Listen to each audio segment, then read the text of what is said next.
এবারের বইমেলা নিয়ে আপনি কতটা আশাবাদী? আসসালামু আলাইকুম প্রিয় পাঠক, আমি আলমগীর কবির, রাইটার প্লাস অ্যাক্টর। এবারে বই নিয়ে আমি অবশ্যই 100% আশাবাদী, কারণ আমি যে বইটা লিখেছি আপনাদের একটু দেখাই। রক্তাক্ত ৩৬ জুলাই, পুরো জুলাই বিপ্লবের প্রকৃত ঘটনা তুলে ধরেছি। কে কোথায় কোন দিন মারা গেছে, কিভাবে মারা গেছে সেটা তুলে ধরেছি। কতজন মারা গেছে পর্যন্ত, রিকশালা কতজন মারা গেছে, হিন্দু মানুষ কত মারা গেছে, পুলিশ কতজন মারা গেছে, মোট কতজন মারা গেছে, সবকিছুই তুলে ধরা আমার এই রক্তাক্ত ৩৬ জুলাই বইতে। এবং ফ্যাসিস্টের আমলের সংক্ষিপ্তভাবে, হাসিনার সংক্ষিপ্ত শাসনামল সংক্ষিপ্ত আকারে তুলে ধরা আছে 2009 থেকে 2025 সাল পর্যন্ত মেজর ঘটনাগুলি।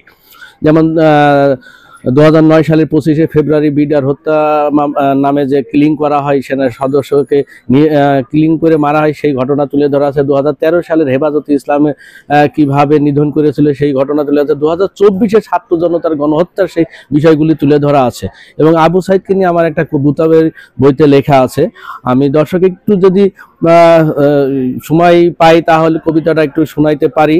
তো আমি একটু আমার কবিতাটা শোনাই।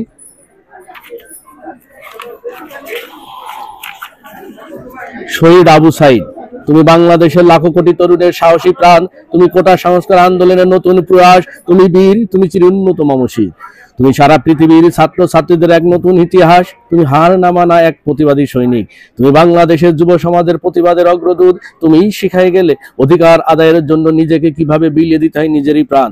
তুমি বীর যোদ্ধা, তুমি বীর শ্রেষ্ঠ, তুমি বীর বিক্রম, তুমি বেঁচে থাকবে সবার মাঝে ইতিহাস হয়ে, তোমার বুকের বুলেট সারা বাংলাদেশের কান্না, তুমি বীর, তুমি চিরুন্নত মমশীর। ধন্যবাদ সবাই। আপনারা যারা আমার বইটা নিবেন, পড়বেন, পড়ে আপনারা আমার অনুপ্রেরণা যোগাবেন। আমি এবার অমর ২১ বই মেলায় সাজি প্রকাশনীর মাধ্যমে বই পাবলিশ হয়েছে, স্টল নাম্বার ৬৪-৬৫। দর্শক, জুলাই বিপ্লবের প্রকৃত ঘটনা এবং প্রকৃত যে জিনিসগুলি ঘটনাগুলি হয়েছে সেগুলি তুলে ধরেছি। দেশের বাইরে থেকে কোন কোন সাংবাদিক, নাকিদা, ইলিয়াস, মাহমুদুর রহমান স্যার, এরপরে কর্নেল শহীদ স্যার, যারা যারা ছিল সাংবাদিক, তথ্য সহকারে যেগুলো প্রমাণ দিয়েছে সেইগুলি লিপিবদ্ধ করা আছে। বাংলাদেশের পক্ষে আমরা যারা আর্টিস্ট ছিলাম তা কে কে পক্ষে ছিল এবং কারা কারা বিপক্ষে ছিল, আলো আসবে গ্রুপের এই স্বৈরাচার ফ্যাসিস্ট দোসরদের পক্ষেও তারা ছিল। এবং আমরা যারা অভিনয় শিল্পী, যারা জুলাই বিপ্লবের ছাত্র জনতার পক্ষে ছিলাম, যারা মুশারফ ভাই, বাদন, সিয়াম, আরশ, এরপরে অর্ষা, খায়রুল বাসার, যারা যারা আমরা ছিলাম সবাই ছাত্র জনতার পক্ষে ছিলাম।